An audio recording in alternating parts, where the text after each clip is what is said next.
was cool stuff. Did you guys have everybody at practice today? We did. We had everybody at practice. Yeah, we had everybody at practice. Well, Chris is with South Bay, but full participation from everybody. Maxi's got a little back tightness, so he only did about half practice, but everybody else was full participation. It's bad. I'm getting old. You'd mentioned sort of Marcus as a tone setter for you guys. When you guys went through the process of identifying him and signing him and stuff like that, how much were you counting on sort of the stakes that this team would play games at as being sort of an energizing factor for a player like him? Does that make sense? Like the reintroducing winning that way? It was discussed during our free agency pitch, call, whatever it was, with him. And I know it was important to him. And we've, when you're on the Celtics for so long and you're playing in the Eastern Conference Finals and your finals team, you get used to that. I told him, I remember playing in Orlando and getting to the finals and getting to the conference finals and being a playoff team every year, and a superstar like Dwight, and then Dwight gets traded and you go through a year where you're on a rebuilding team and then a team with a losing record that ends up as the 8th seed in Milwaukee. And that free agency, I wanted to be on a team that, was on the stage and had a chance to compete for a championship. And I think, he reflected and sort of reiterated all those things to me. And so I think we've gotten a great version of him when he's been healthy and on the court. We just got to continue to in some ways integrate him. And now that, we're trying to integrate LeBron, it's, integrating him, and he can offer a lot for our team. Do you think winning has had the same effect on DeAndre? Again, a player who tasted the NBA Finals pretty early in his career and then didn't for a few years. Do you think stakes has helped sharpen focus for him? And I think it's the holistic environment of what we have right now, I think, has been really good for him. You guys beat San Antonio earlier in the season. There was no Redick Talks. How has his addition kind of changed scouting report, the prep, all that for Wednesday? Yeah, he is obviously a very dynamic guard, and it's similar to a few teams we played, some recently and some prior. We got to do a good job of containing drives, and it's not just him. Their guards, Castle, him. Obviously, when Vassell gets going off of dribble handoffs and putting not only pressure on the rim but just his jump shooting, they're good movers. They have good movers on their team, and so it's going to be a challenge. And Fox is, he's one of the best guards in the league.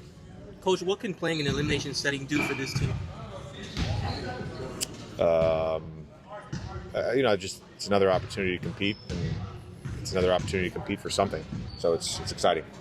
Your guys' fourth quarter defensive metrics are very good, and clutch time defensive are outstanding. Is there something in particular that's working for you guys in that fourth quarter defensively, or without giving away too much, obviously? I can see what you're thinking. You'd be surprised at what I just thought. Not going to share what I just thought. I'm not going to share what I just thought. Feel the surprise. It's a good question. And I'd probably, every game is so different. Again, we played, I think it's 23 games, and 8 of those have been clutch. So it's you're picking and choosing sort of singular things. You'd have to go back and sort of look.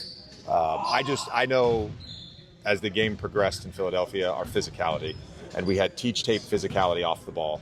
And it was a number of guys. It was AR, it was Rui, it was Jake. And I mentioned DA, his defense in the second half, was so much better. There's an angle pick and roll in the first half where he calls ice and he stands with Embiid as Maxey just drives because AR changes his foot ankle. Maxey just drives in for a layup. Second half, it was night and day in terms of his pick and roll coverage. He did a good job of playing cat and mouse, not allowing roller behind, not stepping up, forcing tough contested twos when he was in those situations. So, it's different every game. You play a team that's maybe a little bit slower and the game slows down even further. Like we've had some of those games in the fourth quarter. So the defense for us, we just got to continue to try and get marginally better at a bunch of different things. And I wish we had to pinpoint one thing. Urgency? again, it's why I preach playing hard, and it's why I preach physicality, and it's why I preach the importance of every possession all the time. It's I don't know. I've played on teams that have done that. I certainly have watched teams over the last 20 years that have done that.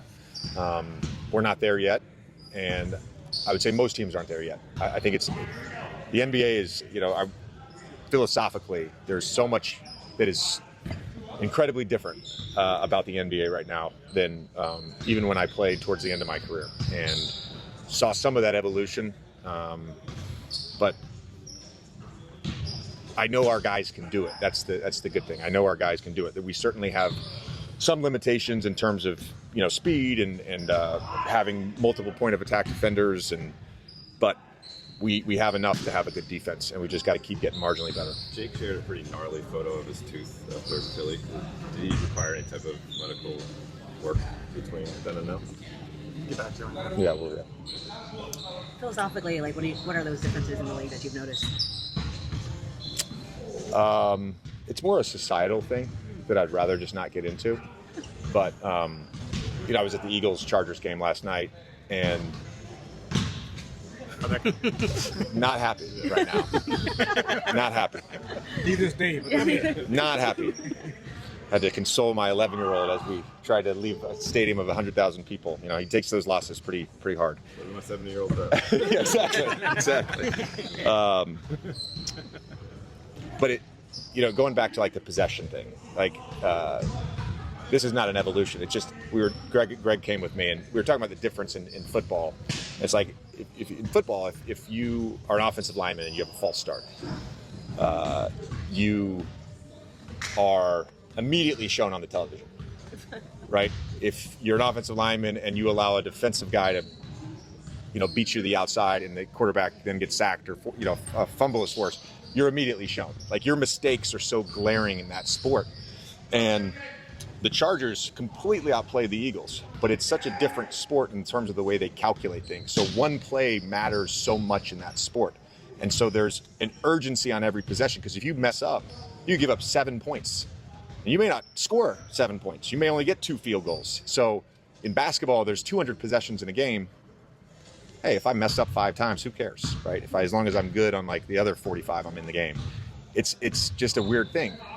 Then there's the shift that I've seen is, this is not our team, this is just the league. The shift that I've seen is these guys, they read every single thing about them. They read every single good thing that's said about them. Even if it's Joe Smith 496842, they read every single bad thing that's said about them. And so what has happened, I think, is guys now just value, did I play well or did I play poorly? And I'm going to feel really good if I played well, because all these people are going to say nice things about me. And if I play poorly, I'm going to feel really bad, because all these people are going to say really bad things about me. And so getting guys to neutral and consistency every single day has just become incredibly difficult in our league.